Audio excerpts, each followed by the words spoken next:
decomposição em valores singulares, tem aqui.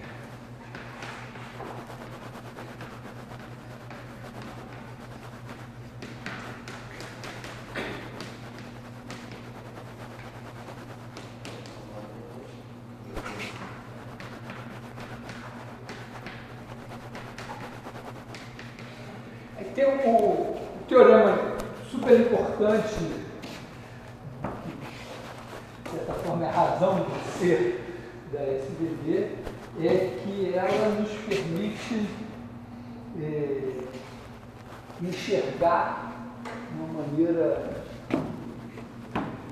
simples de aproximar a matriz por outra de posto menor. Esse teorema eu chamo de teorema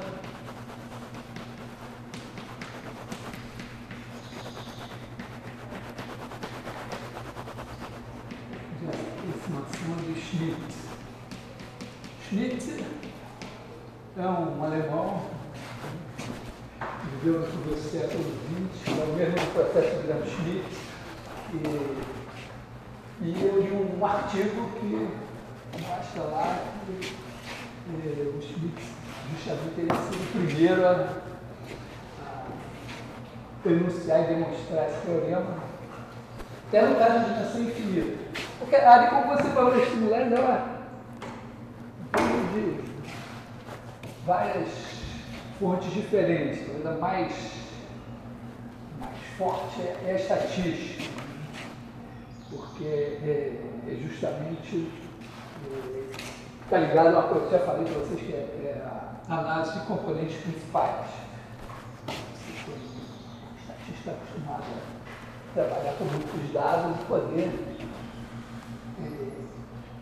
escolher.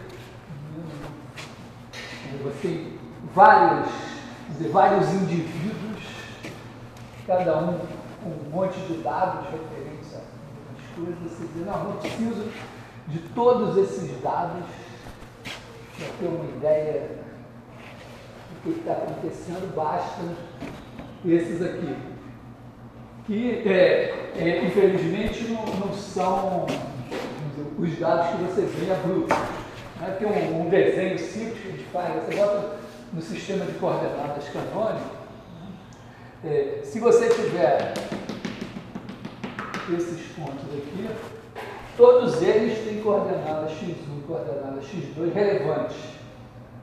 Mas se você mudar para um sistema de coordenadas assim, né, aqui seria x1, x2, aqui y1, y2, agora a coordenada y1 é a mais relevante para todos eles.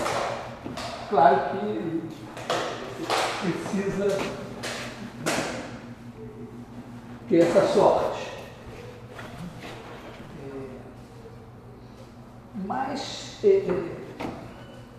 isso, de alguma maneira, quando você vai para uma matriz, está associado a pensar assim, se a bola unitária, pensa a transformação linear, você tem que a bola unitária. Então, se a imagem da bola unitária é uma coisa assim, a decomposição de valores singulares nos diz que tem uma base ortonormal aqui, digamos aqui, V1, V2, que me leva o V1 aqui é sigma 1, o 1, sigma 2, o 2. Quer dizer, o V1 da decomposição dos valores singulares é elevado no maior cara aqui. Então, numa situação assim, é exatamente isso. Quer dizer, se você olhar as coordenadas assim, pegar um cara nas coordenadas na base canônica, né, a imagem dele vai dar alguma coisa que tem coordenada x1 e x2 meio ambas relevantes. Agora aqui você sabe que você tem a coordenada V1, a coordenada V2, quer dizer, essa daqui, se você mexe nela, o negócio aumenta mais do que se você mexer nisso aqui. Se você jogar essa aqui fora, ainda a norma da imagem não diminui tanto. Então, eu vamos ver, formalizar isso. A gente não vai nem pensar. A gente vai pensar a matriz como transformação linear, mas vamos pensar a matriz como matriz mesmo. Né? Então, a gente tem uma matriz, e aí sempre tem os AIJ. Se você pegar outra matriz, BIJ, né, a diferença entre elas vai ser a matriz CIJ igual a IJ menos BIJ. Pensando isso aqui como RM, M vezes N, o tamanho desse negócio aqui é a raiz quadrada da soma dos quadrados desses caras. Então, a primeira coisa, se você pensar a matriz A, a matriz M igual a IJ, né? Matriz M por N, então vamos botar a norma de M é igual a somatório de I igual a TN, somatório de J igual a TN, de AIJ ao quadrado, raiz quadrada disso aqui. E claro que por trás disso tem um produto escalar. É uma coisa, se você pegar duas matrizes A e B, vai fazer esse produto escalar, que é o somatório de I igual a TN, somatório de J igual a TN, de AIJ, B e J. Se fossem complexos, poriam uma barra aqui no ficar no caso real. Miraculante psicológico. Ou pelo menos para a gente acreditar mais na geometria.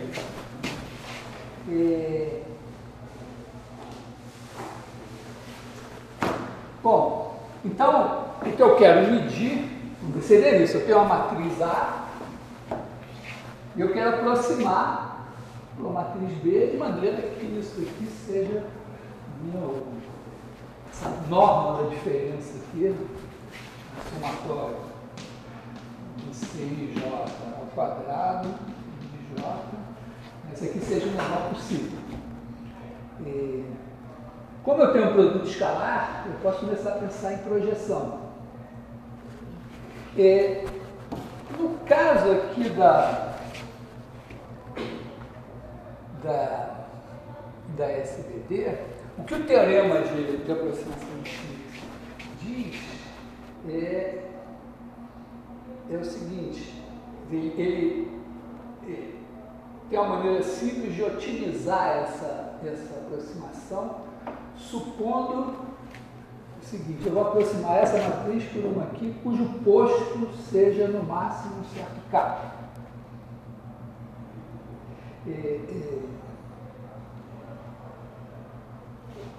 Vamos dizer, posto ser no máximo um certo K, significa pensar, assim, o posto tanto pode ser a dimensão do espaço das colunas como do espaço das linhas. O teorema do núcleo da imagem, esses dois caras são iguais. Bom, a ideia aqui, por exemplo, M é menor do que N. Então você sabe, você tem N colunas aqui, mas elas são um pouquinho menores, então você tem no máximo N colunas que são linearmente independentes e que vão gerar todas as outras. A ideia seria você dizer, olha, mas eu não preciso de tanto, eu vou pegar um número menor, K, que corresponderia, então, a dizer, ó, eu tenho K colunas aqui, que a partir delas eu tenho todas as outras. Isso representa, dependendo da circunstância, uma certa economia nos dados. Primeiro, talvez uma coisa a observar nesse produto escalar aqui, e nessa norma, né, é que, dependendo de como você soma, fica claro que o produto escalar de A e B é a soma dos produtos escalares coluna a coluna.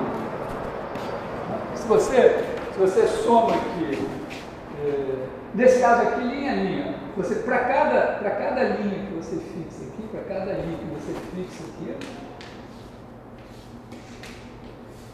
fixou uma linha aí, e aí você está fazendo a soma em J dos AIJ e BJ. Então você está fazendo o produto escalar dessa linha por essa linha daqui. E aí você está fazendo a cada linha, você está fazendo esse produto escalar e depois somando tudo. Ou pensando aqui, você está somando os quadrados, não de uma maneira desordenada, você soma quadrados uma linha, quadrado outra linha, depois soma tudo. Mas também, se você trocar a ordem, você pode fazer cada coluna daqui, multiplicar escalarmente pela coluna correspondente de K e depois somar tudo. Então a gente pode, quer dizer, esse produto escalar aqui também é bom para a gente pensar em termos de linhas e de colunas. E tem uma coisa, imagina por exemplo assim, repara que quando a gente faz a decomposição de valores singulares, a gente pega a matriz A e escreve U sigma B transposta. Eu não enfatizei por que é isso, mas quer dizer, o que a gente mostrou, né, é que a gente tem os VI e os UI, e que A de VI é sigma I UI. Na verdade, como a dimensão é diferente, claro que o número aqui não é igual ao número daqui, mas como tem eventualmente, se esse número aqui é maior, alguns desses caras vão em zero mesmo, não vai ter problema. Se esse número for menor, bom, tem uns caras aqui que nem vão participar do lance.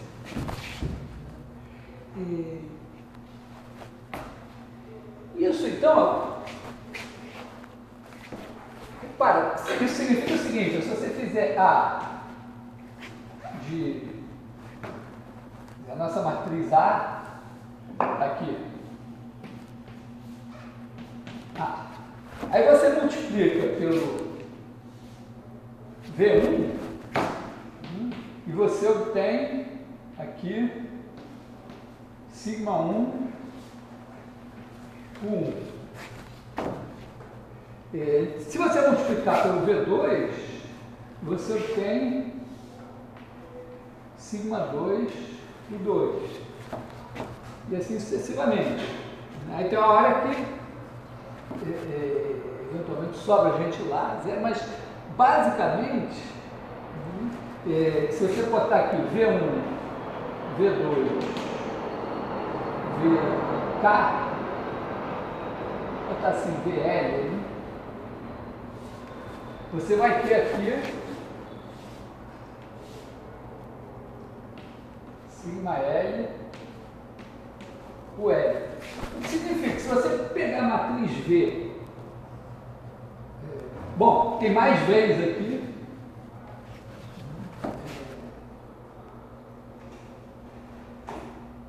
mas se você pegar a matriz dos V's aqui, você vai ter uma matriz dos U's aqui.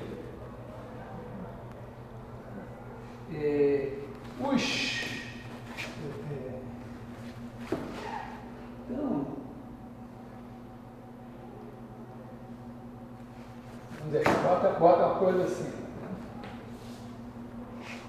Então aqui você, na verdade, tem sigma 1, 1, sigma 2, 2, sigma L, o L.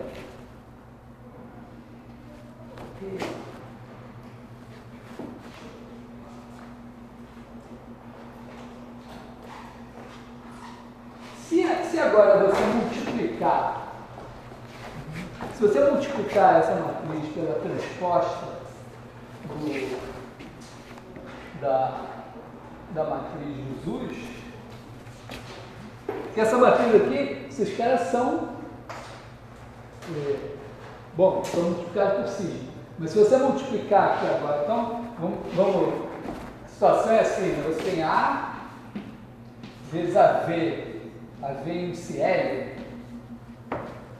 que é a matriz que tem os L relevantes daqui, isso daqui vai me dar na verdade vai dar a matriz sigma,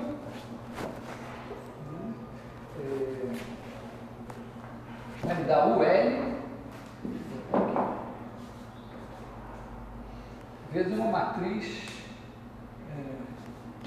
sigma.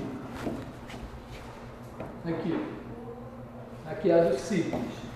Quer dizer, se eu pegar o 1, a dos sigmas é essa, né? Que tem sigma 1, sigma L aqui. Se eu pegar esses, o 1, certo assim?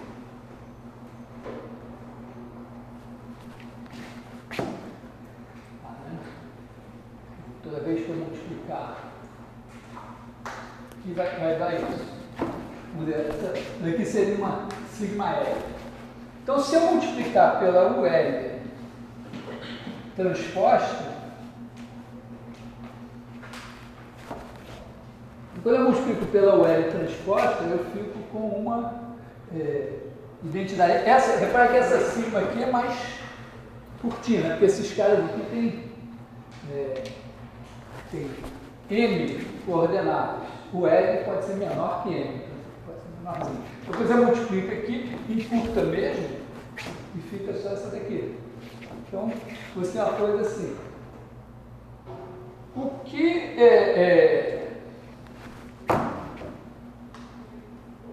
certo? Então, aqui, isso aqui vira a identidade e fica isso aqui. O que significa agora que se você multiplicar do lado de cá pela UL e pela VL transposta, você recupera A. Tem um detalhe que você pode aumentar, ou seja, completar essas matrizes, porque as colunas, eventualmente, que você vai colocar em um e em outro, não vão modificar nada, só vão fazer essa sigma aqui ficar, vamos dizer, incluir os zeros correspondentes. Tá? Quer dizer, se eu boto aqui mais uma linha, essa linha aqui vai significar que vai aparecer mais uma linha aqui. Se eu boto mais uma coluna aqui, vai aparecer mais uma coluna aqui. Então, essa é uma forma mais matricial de você entender que isso daqui significa essa decomposição. Você também pode entender direto dizendo, essa aqui, você pode dizer de outra maneira,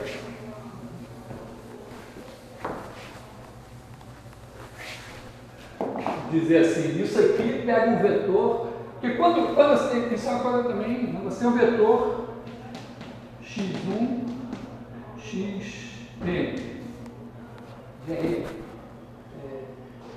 isso aqui é na base canônica. Se você quer escrever na base dos veios, você vai ter que escrever ele, sei lá, y1, v1, mais yn, V1. Cada cara daqui, cada coordenada aqui é obtida multiplicando escalarmente, fazendo V1.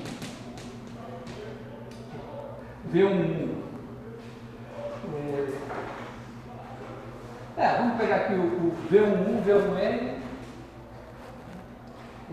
Esse cara, eu chamo esse cara aqui de, na verdade, V1.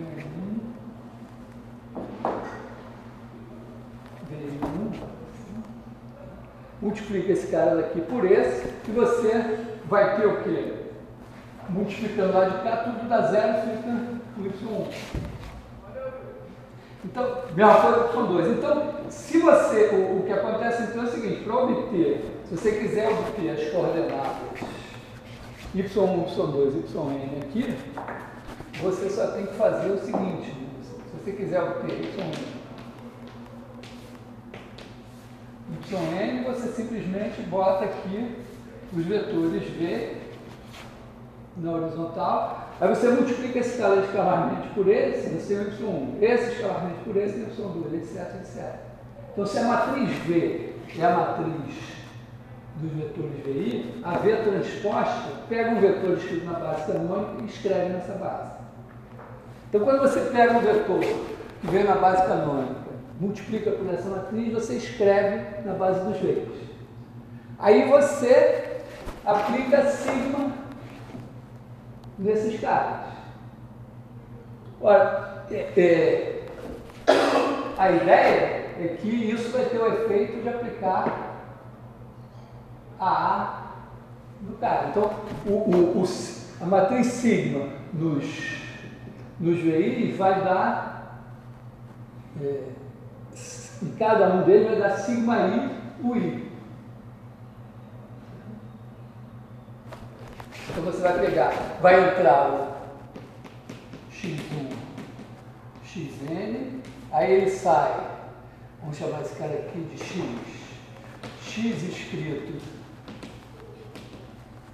na base dos veios.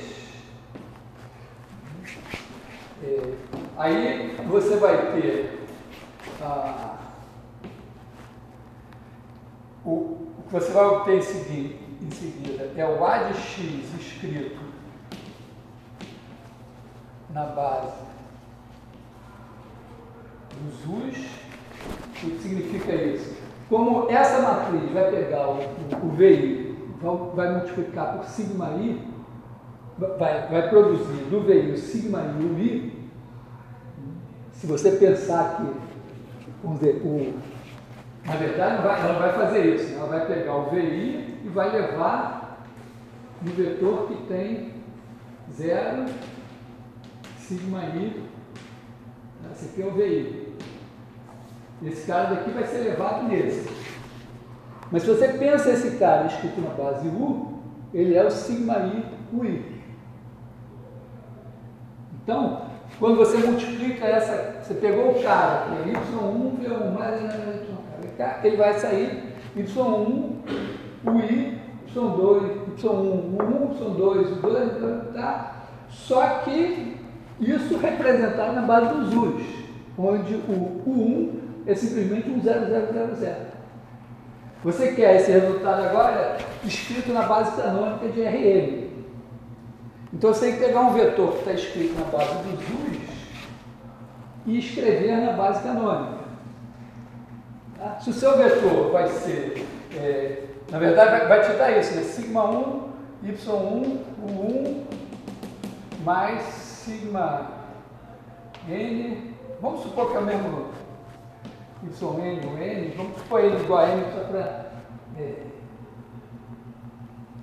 simplificar a ideia. Né?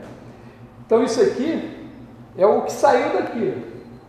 Só que isso daqui está escrito matricialmente na base U1N. Então agora você vai pegar esse cara e vai escrever na base canônica. Ora, basta escrever esse cara na base canônica, esse cara, todos esses vocês estiverem na base canônica, isso aqui é número, isso aqui é número, esse cara agora vai estar escrito na base canônica. Para fazer isso, é só multiplicar por essa matriz aqui.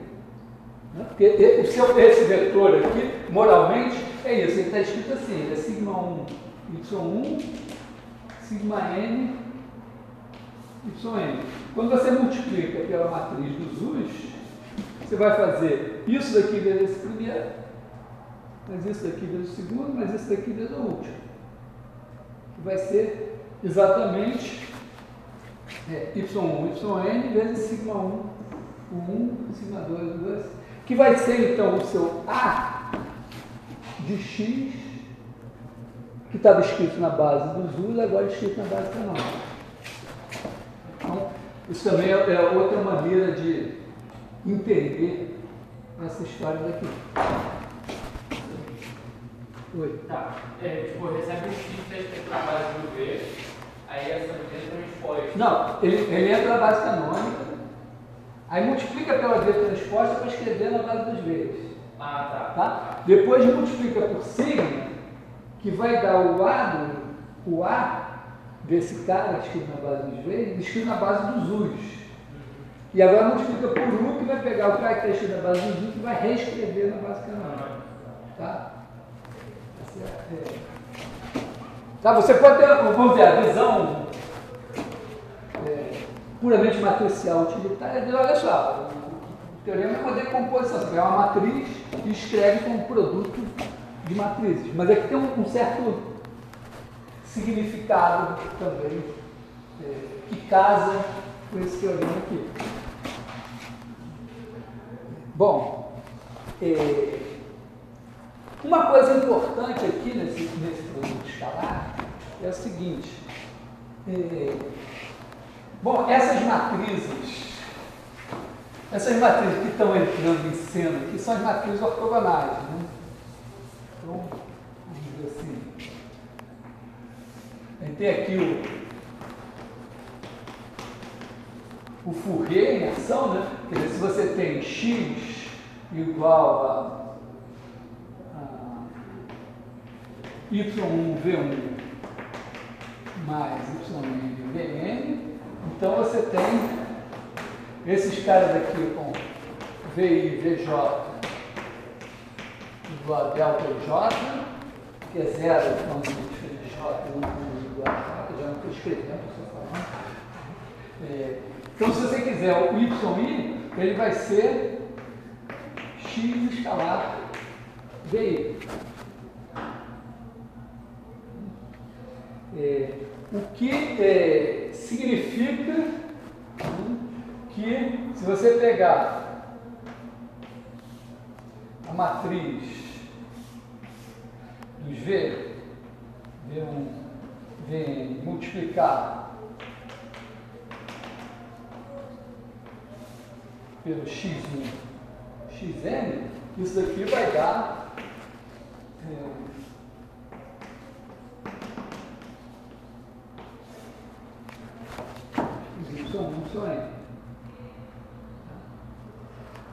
Aqui nem precisaria, poderia ser esse número de coordenadas, essa matriz nem precisaria ser quadrada. Tá?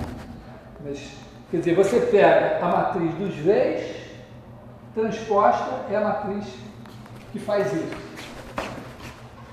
Isso também, agora, esse tipo de matriz, que tem, se os V's têm essa propriedade aqui, a V, se você fizer V transposta V, isso dá identidade. Porque cada V, o V da linha I com o V da coluna I são perpendiculares, são o mesmo. E aí dá 1. Se tiver uma linha aqui com uma coluna diferente, são perpendiculares da 0. Se você tiver um número de vetores M em Rn, você vai ter uma matriz identidade M por N. Mas se for, vamos dizer, se V for N por N, é uma matriz quadrada. Então isso aqui é uma inversa esquerda dessa daqui. E aí nesse caso, se for inversa esquerda, tem que ser inversa direita. V transposta também é identidade.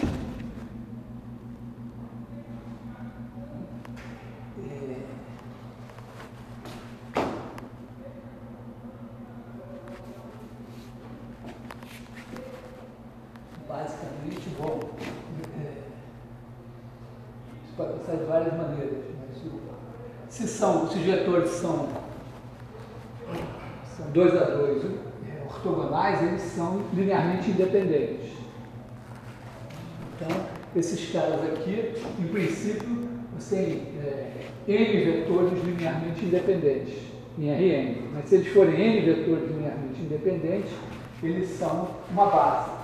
E aí essa matriz tem inversa. E se ela tem inversa, ela não pode ter uma inversa direita diferente de inversa esquerda, ou ter só inversa direita e inversa esquerda. Então, é assim. E tem também uma coisa interessante que é o seguinte. Se você escreve o x nessa base daqui, e você escreve, vamos dizer assim, vou focar letras, né? Bom, vamos chamar isso aqui de, deixa isso mesmo, Z, e aí esse cara aqui vai ser W1, V1, mais WN, VN. Supostamente o x tem coordenadas x1, xn na base canônica, o z tem coordenadas. Se você fizer o produto escalar de x por z, você pode pegar e escrever assim, y1, v1, etc., w1, v1, etc., e fazer a conta. Isso aqui, isso aqui. Só que o V1 com o V1 dá 1 e o V1 com qualquer um dos outros V's dá 0. Então, na verdade, quando você fizer a conta, isso aqui vai dar Y1, W1,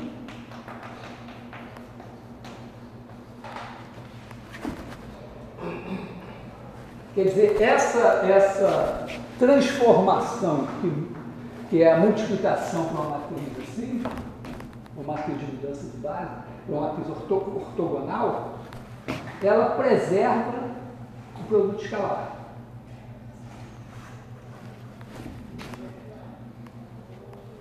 E a matriz ortogonal tanto pode ser que ela tenha as linhas, você olha e vê que as linhas são duas unitárias ortogonais, está resolvido para você. Porque as colunas vão ter que ser, viu? Não é uma coisa simples, se você pensar assim, ó, eu te dou uma matriz cujas colunas são todas unitárias e 2 a 2 ortogonais. Prova que isso vale também para as linhas. Se for botar as contas, talvez. Mas, por conta disso aqui, tem que ser verdade. Por quê? Isso aqui está dizendo que as colunas dessa são unitárias ortogonais, e isso daqui está dizendo que as colunas dessa são unitárias ortogonais, porque essa é a transposta dessa daqui. Bom, isso resulta na seguinte coisa básica, meio óbvia, que se decorda aqui, que é o seguinte, né? Se você tem, digamos que você tem Q transposta igual a identidade. Né? Q é uma matriz N por N. Então, se você pegar vetores U e V em Rn, aí você fizer QU, QV, isso aqui mudou. Você pode pensar que aqui é a transposta de uma outra. Isso aqui está pegando pegando vetores, pega uma base ortonormal e leva em outra base ortonormal. Faz uma mudança assim. Então isso aqui é igual ao UV. Tem, bom, uma maneira simples que a gente sabe dizer aqui é dizer que isso aqui é igual a U, Q transposta Q, V é igual a UV. E como isso aqui é identidade, isso também implica Q transposta Q é igual a identidade.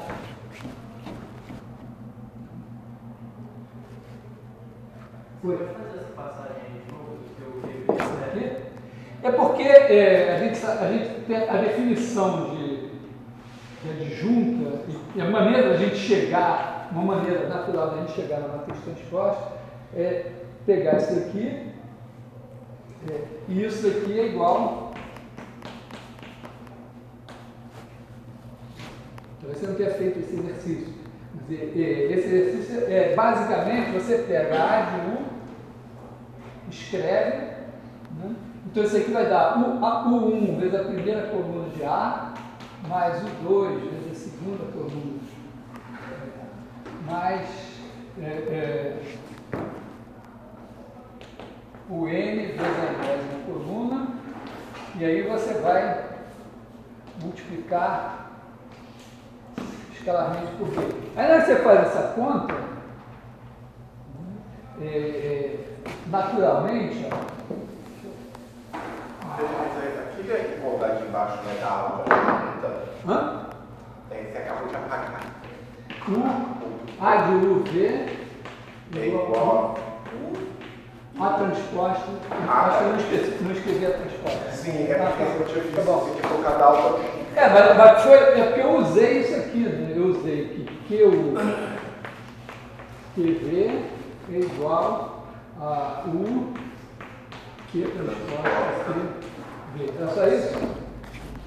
Ou não? Não, foi. Tá? Porque tem esse exercício aqui que precisa fazer. É um exercício que você escreve esse produto aqui.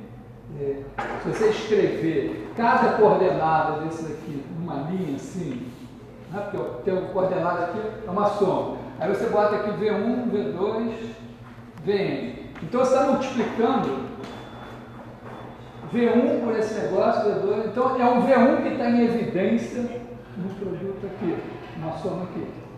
Aí você olha e vê, pô, mas nessa coluna aqui tem um 1.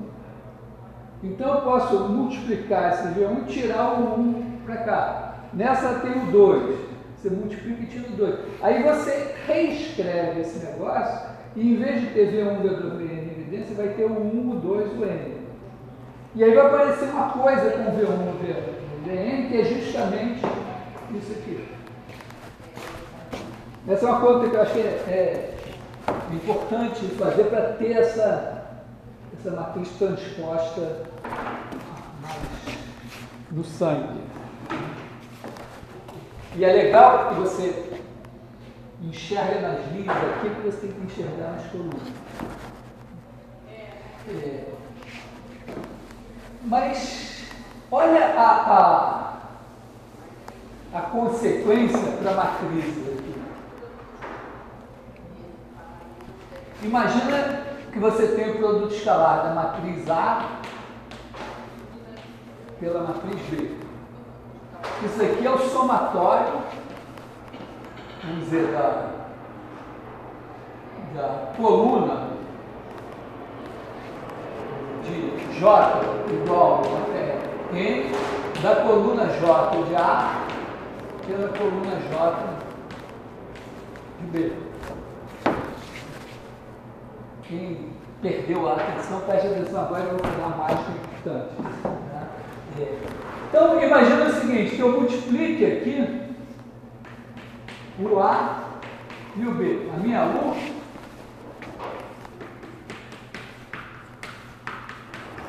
vai pensar na minha U da composição assim lá.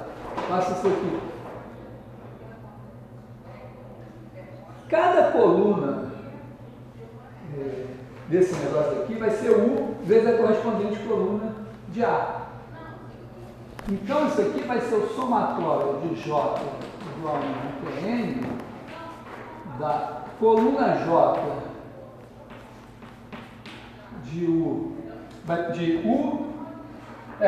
coluna J de A, coluna J de UB, que é o somatório de J igual a Tn de U pela coluna J de A, U pela coluna J de B.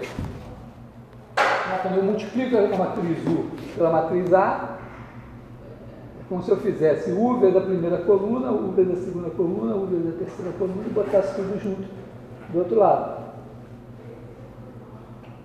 Tá legal isso? Então também é bom fazer.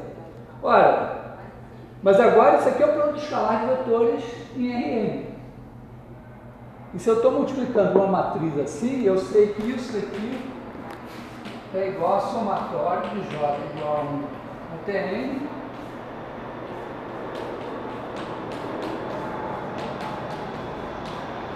vale para quaisquer vetores que eu conheço. Então significa que eu multiplicar, se eu pegar duas matrizes e multiplicar a esquerda por uma matriz ortogonal, o produto escalar delas não se altera. E a direita também. Por quê? Vê se está claro isso aqui. Tá? Porque isso vai ter um impacto. Porque como a minha matriz está escrita com a decomposição de valores similares, eu estou multiplicando alguma coisa do lado de cá e alguma coisa do lado de cá por matrizes ortogonais. Se isso não alterar o produto escalar, esse é o passo decisivo da demonstração, significa que eu quero aproximar a minha matriz A, basta eu aproximar assim. Essa aqui é a ideia. Então, vale isso. Mas acontece também que essa ideia que eu falei, que você pode somar colunas ou somar linhas, isso significa que o produto escalar de A por B é igual ao produto escalar da transposta por B transposta. Porque aqui, vamos dizer, aqui eu digo, eu estou multiplicando coluna a coluna e somando. Mas eu sei que se eu multiplicar linha e somar, também dá o mesmo. Só uma pergunta. Essa transformação aqui, são matrizes ortogonais e elas mantêm também o ângulo, certo? Sim. Para poder. Preserva o produto escalar. Tá, beleza. É só isso mesmo. Porque assim, essas matrizes, elas são construídas levando base ortonormal, levando a base canônica numa base ortonormal. Tá, beleza, era só Tá? isso. Quando levou a base canônica numa base ortonormal, você pegou os eixos que estavam assim, Sim, assim. você só Sei lá, alterou, pode ter mudado a orientação. Pode ter uma repetição. Né? Tá, beleza, Então isso daqui, porque aqui eu somaria, né? Em vez de somar as colunas dessa daqui, se eu somar as linhas, eu estou somando as colunas dessa daqui. E, bom, é óbvio, né? Você pegou, a ideia de você transpor, você está pegando os mesmos caras. Olha, isso significa o seguinte, né?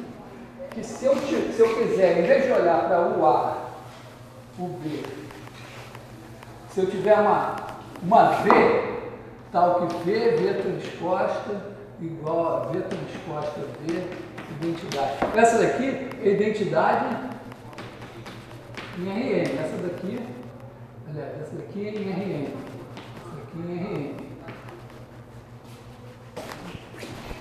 E aí eu pergunto o seguinte, se eu fizer A vezes V, vou botar V transposta, tanto faz, né? Se V ortogonal, V transposta é ortogonal e vice-versa. B vezes V transposta será que dá a mesma coisa?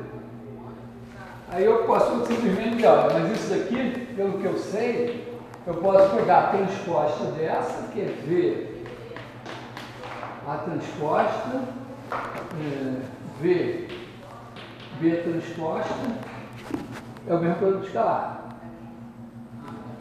Agora essa é uma matriz ortogonal. Então isso daqui dá A transposta, B transposta, que é igual a AB.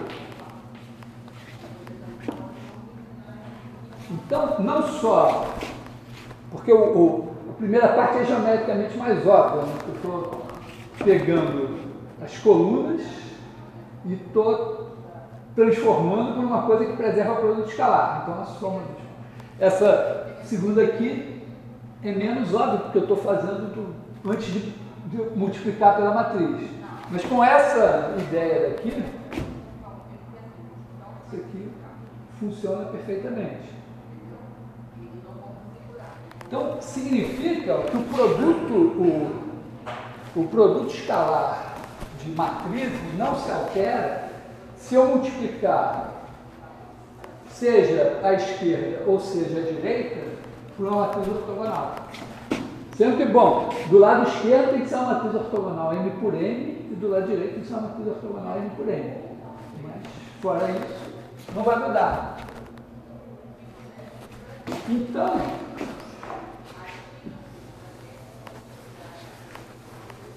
a minha questão é a seguinte, eu estou querendo aproximar a minha A. Mas a minha A é o sigma V transposta. O que significa que a minha sigma, né, é U transposta a V é igual a minha sigma. Então, produto escalar por sigma, se eu fizer usar isso aqui, está muito próximo. Então, eu posso pensar assim, eu quero, na verdade,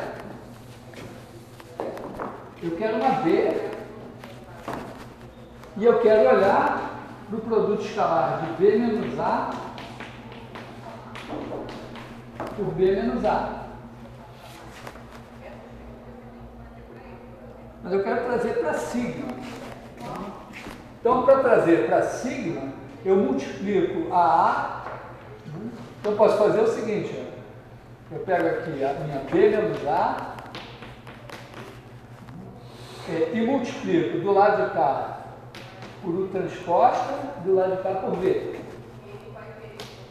Mesma coisa aqui, U transposta, B menos A, V. Bom, isso aqui vai me dar U transposta BV menos sigma, U transposta BV menos sigma, porque A é o transposta, quer dizer, o transposta AV é a sigma. E é o mesmo. Então, se a B for a que estiver mais próxima da A, isso vai e volta. Eu quero a B que vai estar mais próxima da A. Se eu pegar a que estiver mais próxima da sigma e depois, digamos que essa daqui seja uma sigma zero. Ué, eu volto para B, né? Fazendo B, vai ser o quê? Eu multiplico a sigma zero por U, V transposta. Então, significa que eu peguei meu problema no espaço de matriz N por N, mas eu tenho uma matriz A qualquer, que eu quero aproximar. E como eu sei pela decomposição de valores singulares que ela é uma coisa assim, em vez de eu pegar a A, que é cheia de entradas, eu pego a sigma, aproximo, e está quase... É até meio impressionante que tenha que ter algum trabalho depois. Né? Você olha para sigma e diz, opa, eu vou aproximar, tem essas entradas aqui que são grandes, essas que são pequenininhas, vai vai jogar fora essas pequenininhas, vai ser melhor. Tem que tem um trabalhinho para demonstrar, mas essa é a parte mais importante. Se você achar essa sigma zero, você tem essa B. Mas isso é a mesma ideia de eu aproximar um vetor pela projeção que é maior, pela maior projeção? Não, em qualquer circunstância. Você poderia pegar a A também. Né? Eu vou aproximar A. Tem um detalhe que é o seguinte: eu vou aproximar A por uma matriz de posto K. Mas acontece que o conjunto das matrizes de posto K não é um espaço vetorial. Nem, vamos dizer, na verdade você não vai dizer de posto K, de posto no máximo K. Só que você pode somar a matriz de posto K concentrado posto 2 concentrado nas duas primeiras linhas, ou com posto 2 concentrado nas duas últimas linhas, porque é uma matriz de posto 4. Então, não é um espaço vetorial, porque você não projeta direto. O que a gente vai ter que fazer é o seguinte: é pegar em vez de pegar o espaço das matrizes de posto no máximo K, o que é a matriz de posto K? A imagem dela está no subespaço de dimensão K. Então, para cada subespaço de dimensão K, você pega as matrizes que tem imagem naquele subespaço. Aí projeta a sua matriz ali. Vai ser a mais próxima. E agora você procura a que tenha menor distância. Como as coisas vão ser calculadas em termos de sigmas, isso vai ser relativamente fácil. Então, vamos... bom, a gente tem que enunciar o teorema. Então, o que a gente está esperando? A gente está esperando o seguinte: ó, você tem a sigma, que é sigma 1, sigma L, 0, 0, 0. Até esse sigma pode ir até um certo. Então, a ideia é que aqui tem o sigma K, e que você simplesmente corta aqui e transforma isso em 0, e essa vai ser a sigma 0. Né? Bota um 0 aqui. Já tem um candidato natural. Então, o teorema vai dizer que a matriz que melhor aproxima a nossa sigma entre as matrizes de posto K é botando sigma 0 aqui, vai ser A0 x aqui assim. É de posto K ou igual ou menor? Menor ou igual a K. Mas não peguei muito não. Por que tem essa restrição? Porque o espaço das matrizes que tomam valores num certo subespaço, cuja imagem num certo subespaço, são as matrizes, elas não têm todas posto K, não tem a dimensão do subespaço. Você tem que incluir a matriz nula, as matrizes, certo? As matrizes estão em R2. As transformações de R2 em R2, cuja imagem está aqui dentro, inclui a matriz 0. Se tiver em R3, tem um plano aqui, mas inclui as retas que estão nesse plano. Não tem problema, porque como esses caras aqui são todos não nulos, você vai achar a matriz de posto K. Peraí, pessoal, a questão aqui é eu poder aproximar qualquer matriz a uma matriz que esteja dentro do meu subespaço para aquele determinado posto e trabalhar dentro desse subespaço. Esse subespaço ele tem a dimensão K. Mas as matrizes que têm a imagem ali podem ter posto menor do que K. Sim, mas a questão não seriam essas matrizes que têm um posto menor do que K. O problema seriam as matrizes que têm posto maior do que K. Porque aí elas não estão dentro desse subespaço. Não, mas eu vou impedir isso, porque eu vou pegar subespaços de dimensão K, e para cada um deles eu vou pegar a minha matriz e vou projetar. Sim, é a mesma coisa que eu estou falando. Pois é. Então, os subespaços de Bion maior que K vão estar automaticamente excluídos. Poderia, no final das contas, dar alguma coisa com posto menor do que K, mas não vai dar, porque, vamos dizer, se a gente tomar K menor do que E, menor ou igual do que E, você podia pegar um K maior, se você pegar, você disser, ó, eu tenho uma matriz 18 por 37, o posto dela é 8, e eu quero a melhor aproximação dela para uma matriz de posto 9. Tá? Melhor para uma matriz de posto 9 não tem. Porque, vamos dizer, a melhor para uma matriz de posto 9 vai ser ela mais alguma coisinha que você vai ter que fazer diferente de zero para ter posto 9.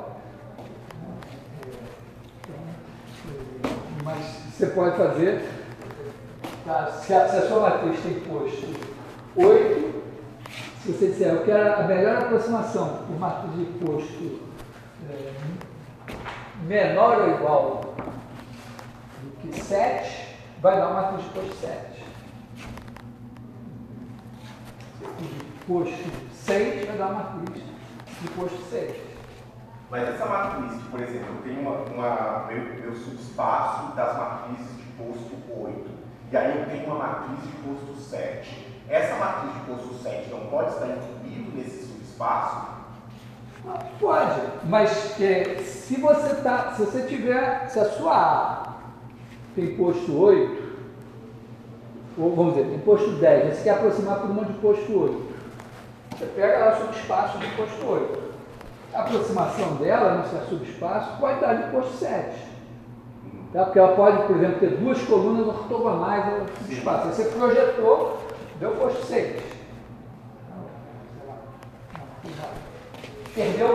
Perdeu coisa. Mas vai ter algum outro subespaço que a aproximação vai ser melhor.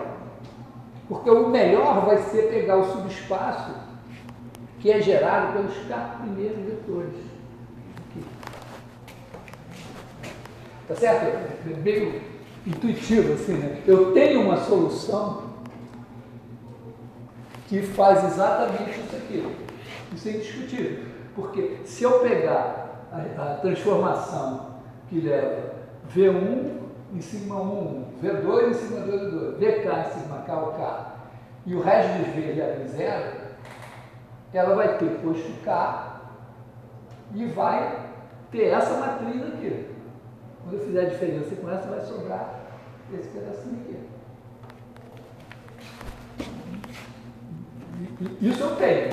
Eu só tenho que mostrar que isso é o melhor que eu posso ter.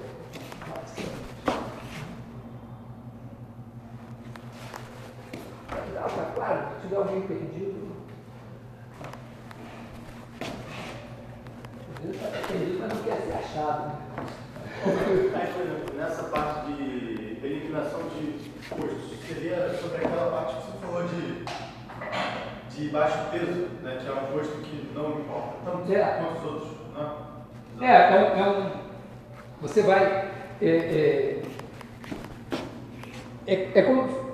No fundo, é dizer, ó, se eu mudar o sistema de coordenadas, eu enxergo que certas coordenadas vão ter menos peso no resultado final, na norma.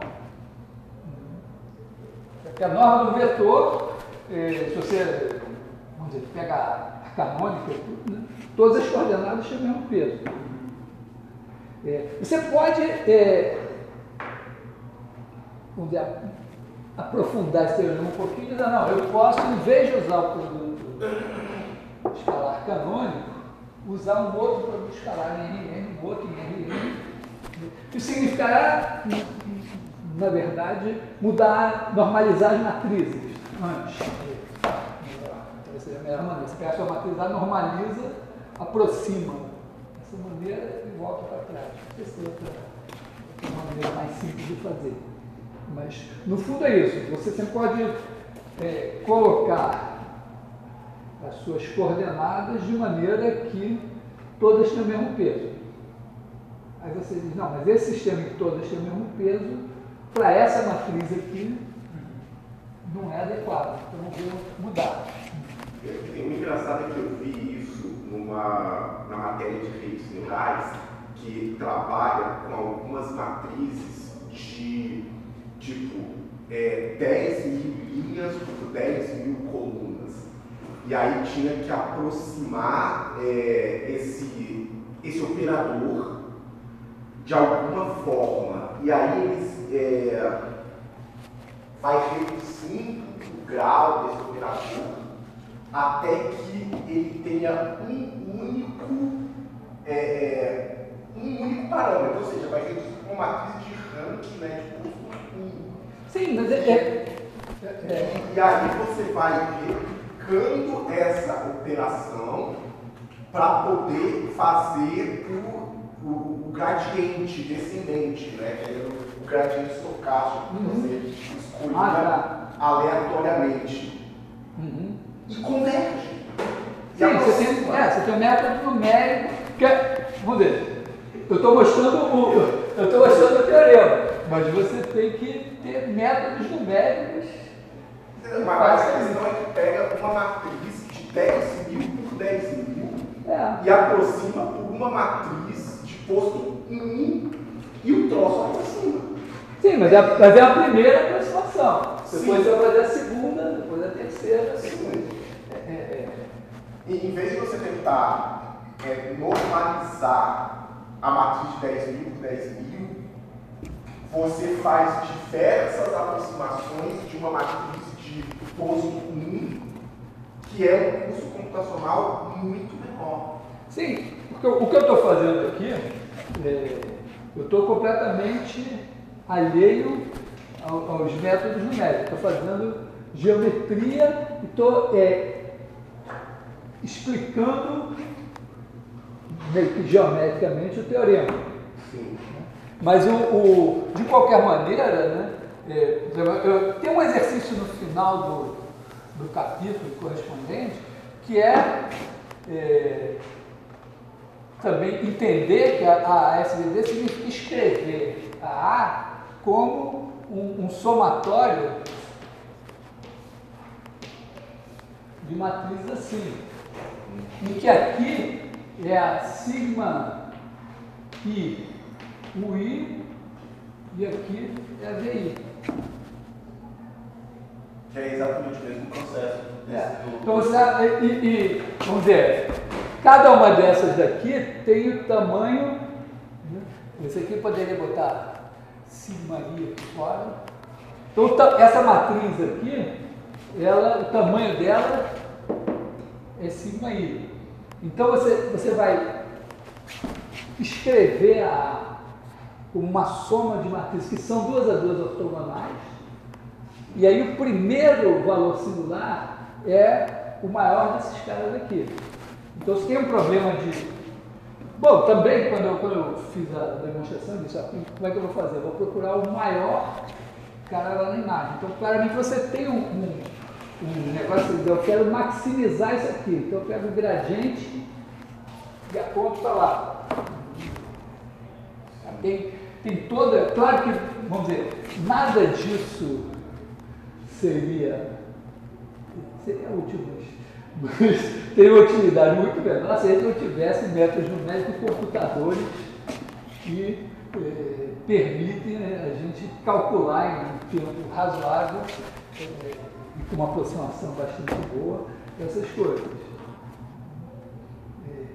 E lembre-se sempre da máxima que acho que ainda está vigente, de que hoje ainda seria melhor que os métodos numéricos, os algoritmos de hoje, com os computadores de 50 anos atrás, do que os computadores de hoje com os algoritmos de 50 anos atrás. Tem todo um trabalho para melhorar os algoritmos que, por enquanto, tem andado mais depressa do que vamos dizer, a engenharia, a matemática tem andado mais depressa que a engenharia eletrônica, a aplicação do computador, dos processadores. Bom, tem a matemática também envolvida aí. Bom, mas então,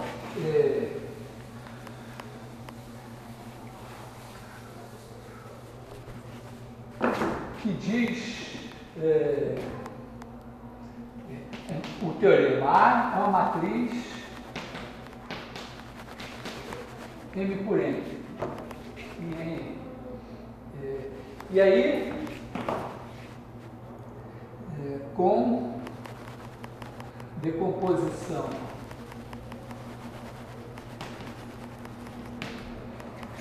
A igual a U sigma V transposta, né? Onde U transposta igual a transposta da identidade, V transposta da identidade e sigma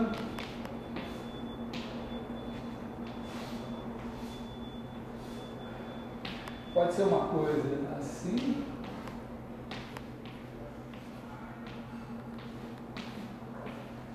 ou uma coisa assim também.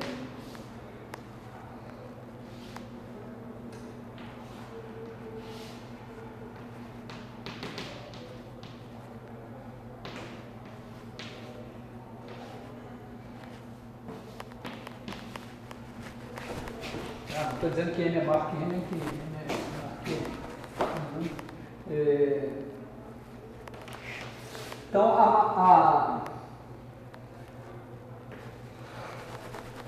então, a matriz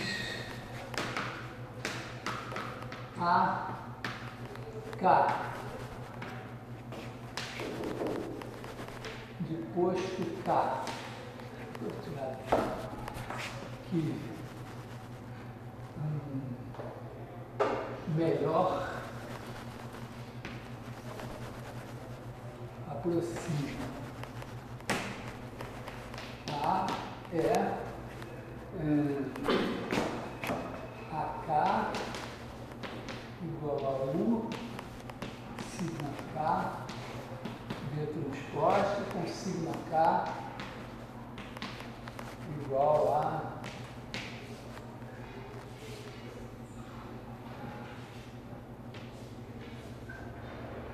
sigma 1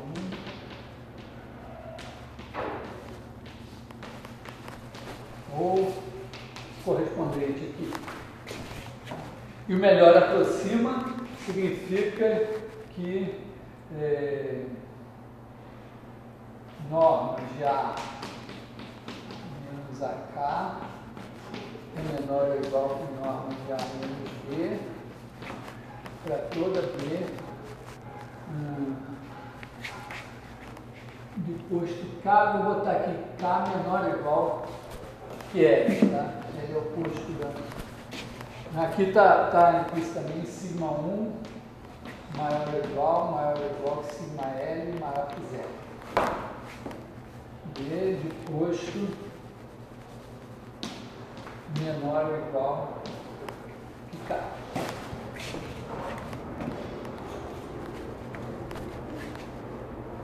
Legal? Estamos entendidos sobre o que o teorema diz? E como nós vamos fazer a demonstração.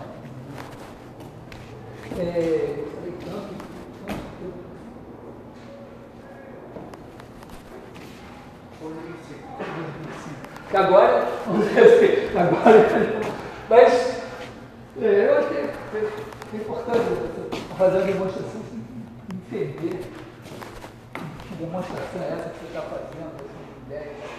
Bom, então, pelo que a gente discutiu, eu quero pegar sigma e olhar a melhor aproximação.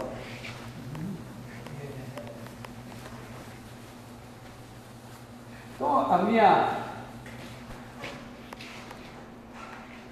ideia é que eu vou pegar para cada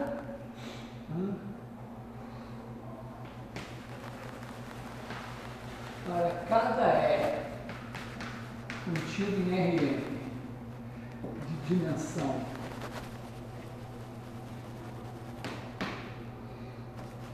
K, procuro A de E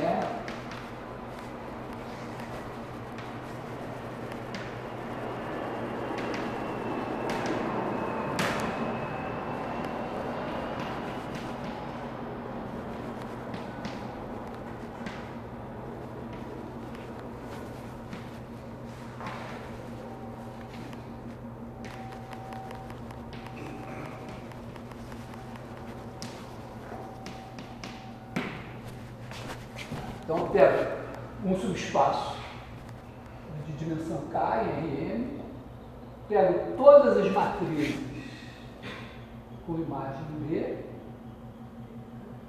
espaço das colunas em B, e vou tentar minimizar isso aqui.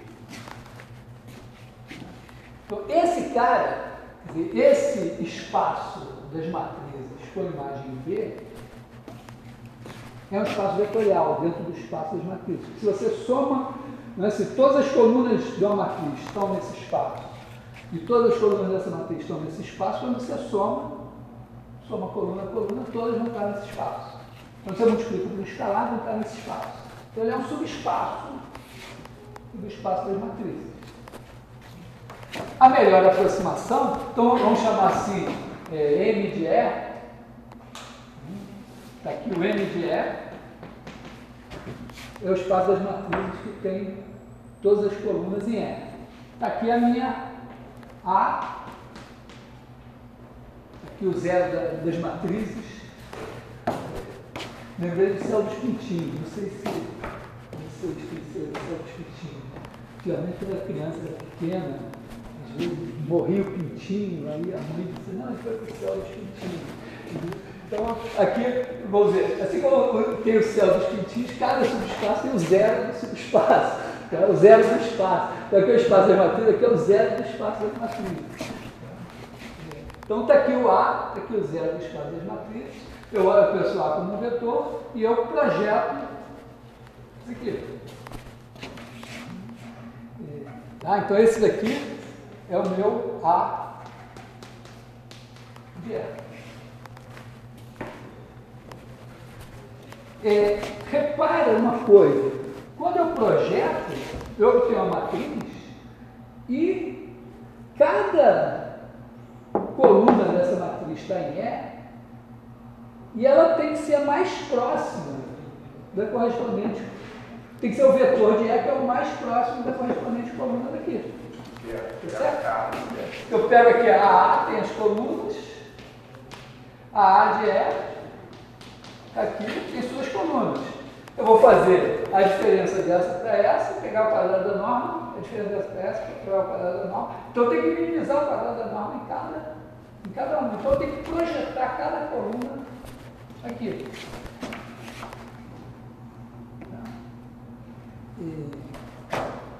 Então é isso, eu tenho que pegar cada coluna e projetar. Então, se a minha matriz A,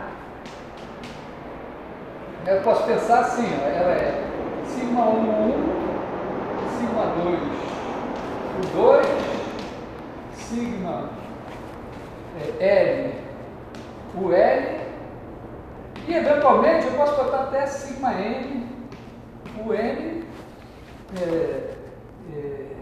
e talvez tenha mais uns zeros aqui.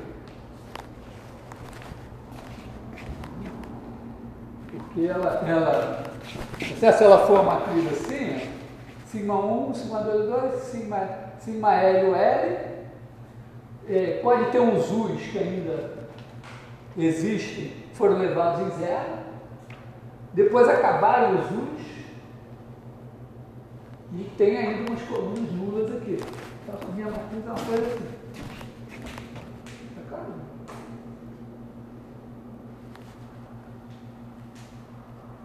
Você mesmo. Se você está entendendo isso que eu escrevi, não tá? Então, bom, eu vou ter que pegar, né, e projetar esse cara aqui, esse cara aqui, esse cara aqui, esse cara aqui, esse cara aqui. Bom, esses zeros vão no zero. Né? Então, vou ter que fazer essa projeção. O que eu vou fazer? Bom, vou pegar uma base ortonormal de E. Aqui eu tenho o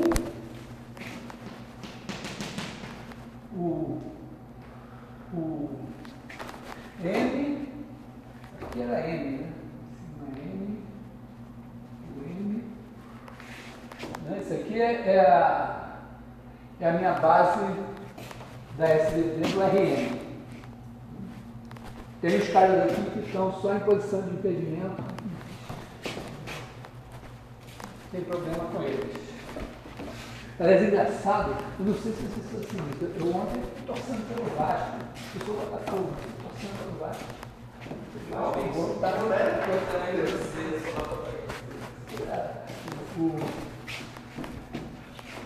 Agora, bom, tem esses caras aqui. E esse espaço E tem uma base, ó, W1, WK, a base ortonormal de E. Porque aí eu projeto usando essa base. Então a projeção, quer dizer, a minha matriz vamos dizer, A de E, vai ter colunas aqui. Será que vai ser as colunas? Vou chamar de sei lá, chamar de Y1, YM, 0. Tá, aqui eu não posso fazer nada melhor do que aproximar 0 por 0. Isso está garantido. Né? E cada um desses caras aqui vai ter que ser a projeção desses caras aqui. Então, YJ vai ser a projeção de sigma J do J, que é o sigma J do J tentando escrever ele nessa base daqui, tá certo? Eu pego aqui ó, o sigma J do J, aqui está o espaço E, agora aqui é o 0 do E. E vou projetar aqui. O que eu vou fazer? Eu vou pegar os dados, vou multiplicar ele escalarmente pelos dados. Aí eu vou ter esse vetor aqui. E a parte que não, vamos dizer, que não é combinação linear dos dados, é esse cara aqui que eu vou jogar fora. Então, quem é esse cara? Eu vou pegar esse cara, bom, eu pego sigma J, posso deixar fora e fazer esse cara projetado aqui. Então, é somatório de I igual até K de UJ WI WI. Tá? Projetado vetor e subespaço. Tá tudo bem? Não é vergonha, não. Vergonha não saber no final do curso. Né?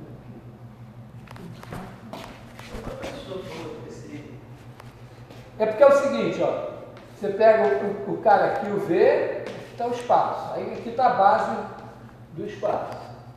Então esse V, ele vai ser a projeção dele, mais esse cara. Esse cara aqui é perpendicular ao espaço, perpendicular a todo mundo. Quem é esse cara? V0. Então o V0 é V0 escalar W1, W1. Ele é um elemento desse espaço, então ele se escreve como combinação linear dos caras da base desse espaço. Mais V0 WK.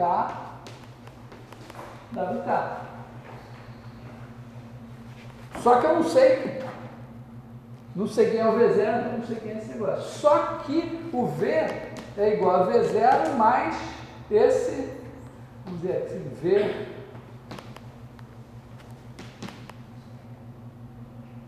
E esse cara, escalar qualquer um desses caras é 0. Então, se eu multiplicar, se em vez de multiplicar o V0 por esse, eu multiplicar o V, vai dar a mesma coisa que multiplicar o V0. Ué, se eu troco o V0 por V, o que é trocar por V? É trocar por V0 mais V ortogonal. Então, aqueles videozinhos pequenininhos. Eu vi um videozinho que eu estou sentado lá na nuvem explicando isso. Figura tudo. Você olha em 5 minutos, aí você para, pensa mais 10 minutos, em 15 minutos, você tem que saber isso. Bom, então é isso. Então, cada uma das projeções é dada por isso aqui. E, assim, tem uma coisa muito importante, que é o seguinte, cada vez que eu faço isso aqui, o meu erro é isso aqui. Então, o que eu quero, né, é norma de A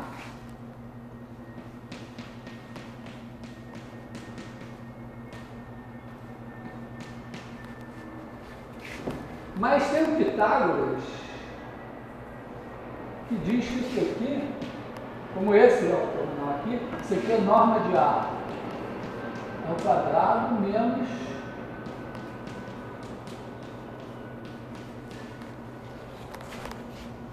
então minimizar isso é maximizar isso aqui. Eu até reescrevi a demonstração porque eu não tinha pensado nessa bobagem. Então, em vez de eu ficar fazendo conta com isso aqui, para minimizar essa diferença, eu posso pegar e olhar para cada projeção esse tamanho daqui.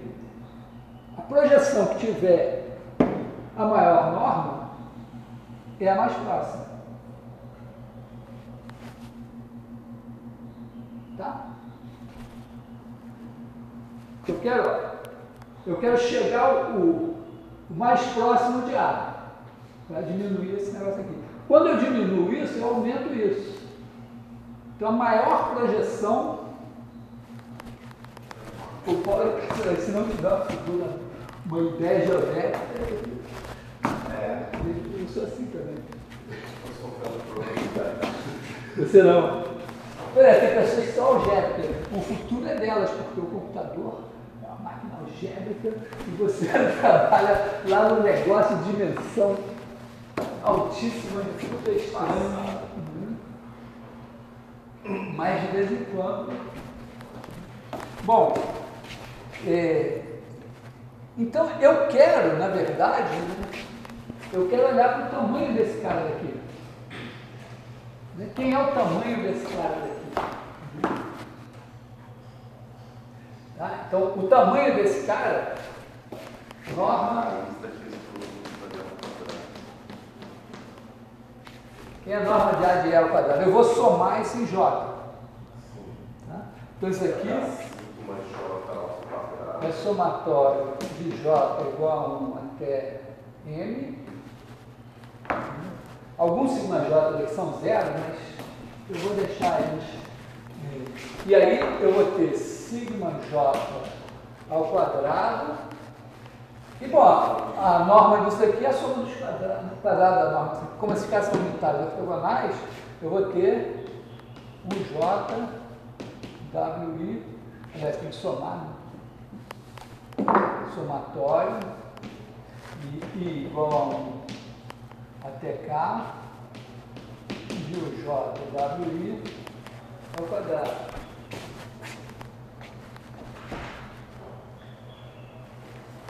Bom, vamos deixar eu apagar e olhar. É isso que eu quero maximizar. Isso daqui, ó, é uma soma de isso aqui, né?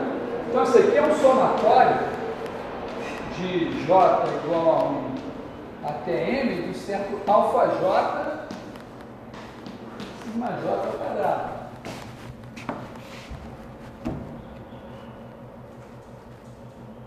Quer dizer, então eu tenho assim, ó, um alfa 1 sigma 1 ao quadrado mais alfa 2 sigma 2 ao quadrado mais alfa, vou botar aqui alfa K sigma K ao quadrado mais alfa L sigma L ao quadrado mais, aqui é tudo zero. Você pegou o sigma J ali, meio que tirou em evidência. Eu estou chamando isso aqui de alfa J. Então eu tenho que. Esses caras aqui estão em ordem decrescente de tamanho. É meio intuitivo, né? Que o máximo é jogar os pesos todos para cá. Né? E quanto é que somam esses alfajotas? Né? Qual é o somatório de J igual até N, né, que vai até o alfa N, né?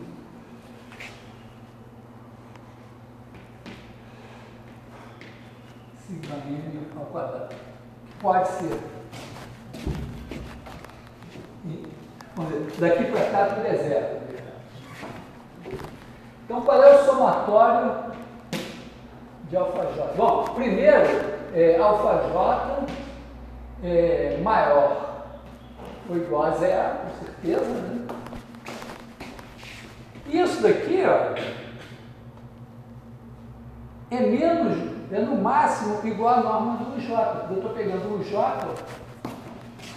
e tentando escrever na base ortonormal dos WJ. Como os WJ talvez não sejam uma base ortonormal, eu estou pegando, na verdade, a norma da projeção do J, que é menor que o J. Então, o alfa J é menor ou igual a 1. E a soma dos alfajotas, isso aqui é igual ao somatório, aqui tem somatório de J igual a 1 até N, e o somatório do I igual a 1 até K, do UJ WK ao quadrado. Eu vim até N aqui, porque simplifica um pouco a minha vida, né? Isso aqui é igual a somatório de igual a 1 até K, do somatório do J igual a 1 até N, do UJ WK ao quadrado, WI. E se eu olhar para isso aqui são as coordenadas do WI na base dos UJ. Quando eu somo os quadrados, como o WI é unitário, isso dá 1.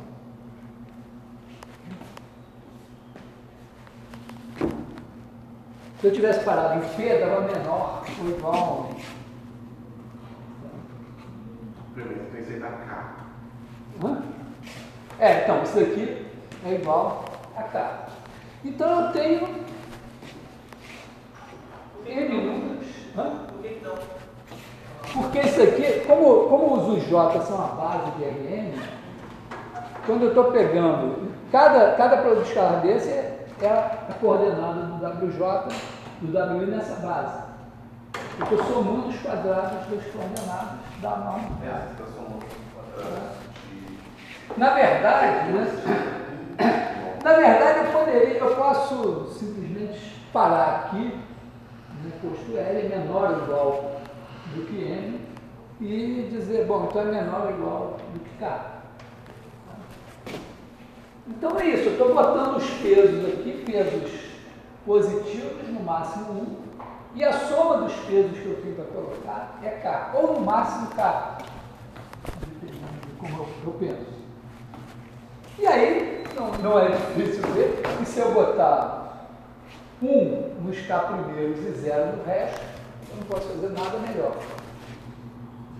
Porque se eu botar algum peso diferente do 0 aqui, eu vou ter que tirar daqui. E se eu devolver, aumenta. Então, essa... Então, significa que alfa 1, sigma 1 ao quadrado, mais alfa n, sigma... Vou botar assim.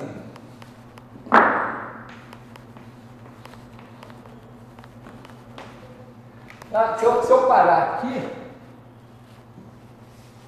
eu simplesmente vou botar menor ou igual a K. Tá? Isso aqui sempre vai ser menor ou igual a sigma 1 ao quadrado mais sigma K ao quadrado. É claro que aqui eu não estou levando em conta se esses alfas existem ou não. Mas eles existem, porque se eu escolher WI.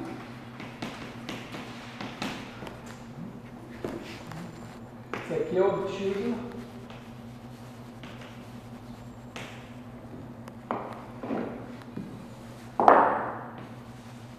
com WI igual a I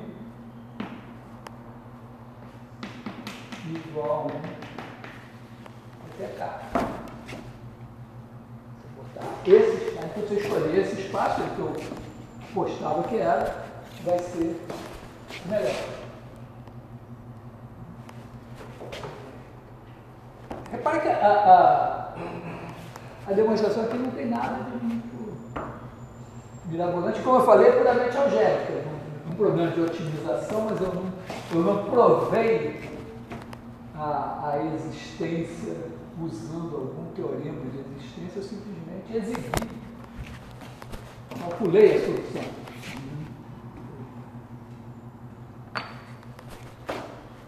Então isso aí, vamos dizer, do ponto de vista operacional, significa que você vai trocar a sua matriz por essa matriz aqui, ó. O 1 até o N, aí você vai ter aqui sigma 1 é sigma K, 0, 0, 0, 0, 0.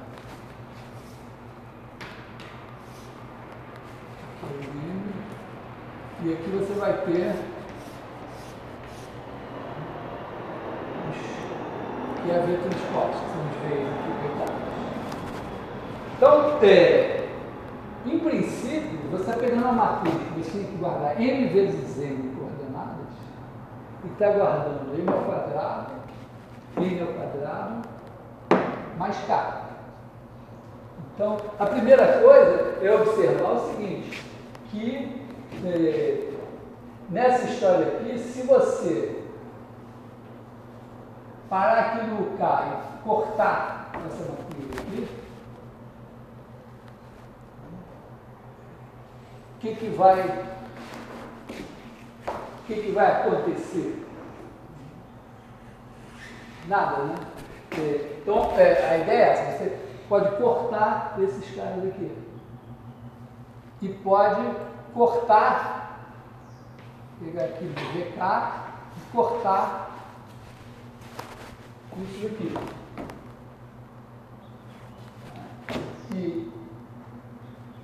Porque aqui, ó, você vai ter, na verdade, né, você vai ter essa matriz, na verdade, vai ser o somatório de I igual a 1 até K, de sigma I,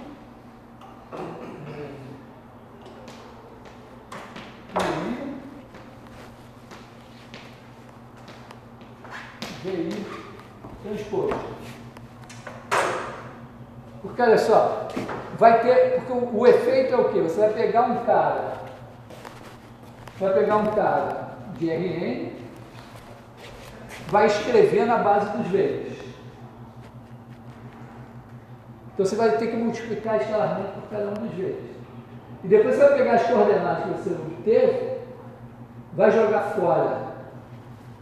Vai pegar só as K primeiras, e vai pegar a primeira e vai multiplicar por esse cara aqui, sigma 1, 1, a segunda, sigma 2, 2, você vai obter, então, na verdade, ó, quando você pega o V1 aqui, você pega a primeira coordenada do cara, multiplica por esse vetor. Soma uma segunda coordenada do cara pelo segundo vetor. Então, você vai pegar o vetor x e vai levar um somatório de igual a 1 até k de x escalar VI vezes sigma I QI, que você quer. Antes você fazia isso, em vez de parar no K, você parava no L. Então você já tinha um certo, dependendo da situação, né, você já podia até ter um certo ganho Porque agora você trocou aqui M2 mais K mais N2, aqui você tem K, a guardar os vezes, você tem K vezes N, mais K vezes N, mais K.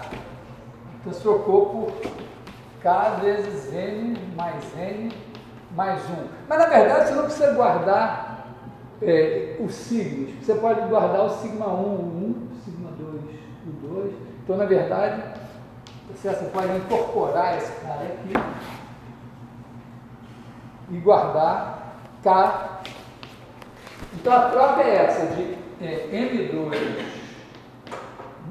Na verdade, né, você está trocando M vezes N, MN, que era o tamanho da sua matriz original.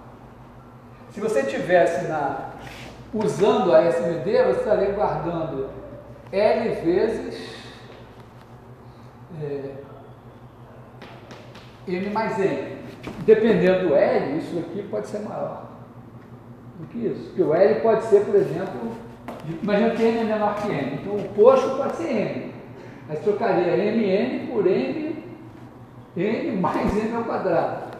Mas quando você dá essa reduzida, né, você está trocando esse daqui por K vezes N mais N. Então, a efetividade dessa aproximação depende muito de você realmente poder, vamos dizer, os sigmas que você jogou fora serem pequenos. Por isso que eu falei que, do negócio da câmera de vídeo, porque você tem, em princípio, uma situação em que todas as colunas são as imagens. Pensa, cada imagem é uma coluna, cada coluna é uma imagem, e essas imagens têm muitas coisas em comum, poucas mudanças. Então você meio que acredita que o posto da sua matriz é relativamente pequeno, então você já acredita que esse L aqui seja menor do que o pior caso possível, e além disso, poucas coisas, tem coisas ali que vão se mexer que talvez não tenham tanta relevância, passou a mosca, uma coisa assim, então você ainda pode jogar fora coisas que não vão ter importância. Uma pequena, quando é uma mosca que está parada, ela está incorporada a variável que não muda. Se ela se mexe um pouquinho, ela altera tão pouco a situação, a não ser que o senhor estava olhando para o Sherlock Holmes, pode ser que a mosca que passa seja a coisa desse jeito. Então não é uma panaceia universal, mas funciona bem. Até em casos em que os casos que a gente costuma ver em livros e tudo, são você pegar uma imagem e aí pensar essa imagem como uma matriz e fazer essa aproximação via SVD para essa imagem. Quando você tem uma imagem só, não é tão natural você dizer, não, eu vou privilegiar as colunas ou as linhas, porque pode ter manchas irregulares que façam um trabalho melhor.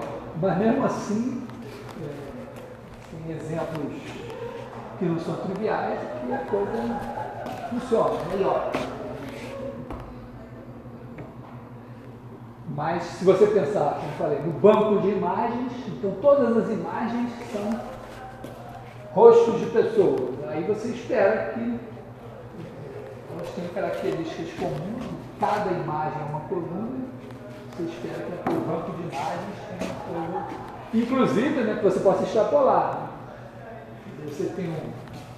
Você tem um bancão de imagens, você arrumou lá uma base boa para aproximar as suas imagens, ao menos chega um polvo que você presente, foto do polvo, então, se for a foto de uma pessoa, deve mais ou menos se enquadrar dentro daquela base. Aí tem essa parte culinária e tem a importantíssima parte computacional de você ter algoritmos para lidar com esse negócio aqui. Esse é um teorema que é um grande ausente do curso da engenharia.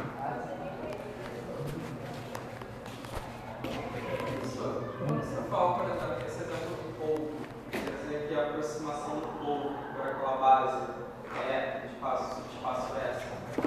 Na hora de aproximar ficar de uma distância grande? Vamos dizer, aqui eu estou falando em termos heurísticos, né? Quer dizer, depois que eu peguei um banco de dados de seres humanos com os rostos normalizados, assim, de certo tamanho, eu tenho, é como se eu tivesse alguns elementos de rosto padrão e que eu montaria, aí eu pegaria um rosto, fiz uma foto, um rosto, e aí eu vou aproximar por uma combinação desses rostos padrão. Cada rosto seria uma matriz ou um vetor? Ele é uma matriz, mas é um vetor. Toda matriz é um vetor, tá? Entendeu? Eu estou pensando ele como um vetor. Por isso que eu falei aqui, porque quando você pensa uma foto, se você pensar nas colunas da foto só, é meio pobre em termos de... Vamos dizer, se todas as fotos forem frutas redondas e tal, talvez a aproximação pelas colunas não seja tão boa. Mas aqui, quando eu penso que cada matriz dessa, na verdade, é um vetor, o que as coordenadas estão no lugar certo, então, um banco de dados de pessoas, depois de um certo ponto, ele me dá, eu espero assim, bom, não tem ninguém na população da Terra que vai ser muito diferente disso. Cada pessoa é um vetor da base. Não, a sua matriz. A sua matriz tem, você tem a população. Isso é tipo assim, você tem um banco de dados de fotos. Sei lá, cidadãos brasileiros. Aí você tem lá 150 milhões de fotos. Cada uma lá com um certo número de coordenadas. Aí você bota essa matriz, faz essa cozinha toda da SVD e diz, bom, aqui eu posso pegar o meu K igual a 119. Dando bom. Eu não espero que na próxima geração, os próximos 150 milhões, venham pessoas muito diferentes desse padrão. Então eu acredito que isso vai funcionar, pelo menos por um bom tempo. Mas, claro, se vier no Brasil, pode vir chinês, japonês, coreano, libanês, russo, a gente tem de tudo aqui. Começar a vir muito russo, talvez, algumas coisas. Mas, claro, se vier um marciano, aí pode sair e aí não conseguir aproximar bem o marciano. E aí quando eu fizer a aproximação do marciano, vai dar uma coisa que eu não reconheço, mas o marciano. Essa é a parte da culinária. A parte entender isso aqui. No final do capítulo, aliás, eu refiz esse capítulo da SVD justamente para botar essa demonstração, e eu acho que eu não botei na parte. Mas no final do capítulo tem, acho que é 20, Tem um exercício para entender também essa decomposição assim. Eu não botei nada de algoritmo de cálculo da SDB, mas nas álgebras lineares correspondentes, isso pode ser visto. Computação científica. Então, é isso.